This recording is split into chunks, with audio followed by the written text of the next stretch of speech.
মানিয়ে নিতে হবে এখন। এই চাটনিটা মানে ফ্রিজ থেকে দিয়েছে, মানে বরফে মানে ডিপ ফ্রিজে রাখলে যেরকম ঠান্ডা সেরকম ঠান্ডা, পুরোই ঠান্ডা। আর চাটনি তো মনে হচ্ছে না যে মানে আচার বাজার মনে হচ্ছে। যাই হোক, ভালো না। সেই 4 বছর আগে যেরকম কোয়ালিটি পেয়েছিলাম একই, মানে কনস্ট্যান্ট কনসিস্টেন্সিটা একদম ঠিকঠাক আছে। তো যাই হোক, আচ্ছা তোমাদের 1 পিস করে হয়ে গেছে নাকি? চলো, এই আমার ভাগের 2 নম্বর পিস। ঠিক আছে, দেখো এবারে কেউ অনেকে কমেন্ট করে বলবে ভালো লাগছে না তাও খাচ্ছ কেন?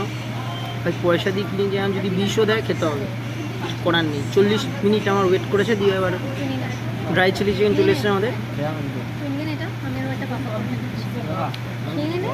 না এমন নয় যে খাওয়া যাচ্ছে না, কিন্তু নট ওয়ার্থ ইট, মানে ভ্যালু ফর মানি একদমই না। তো এই হলো মোমোর রিভিউ।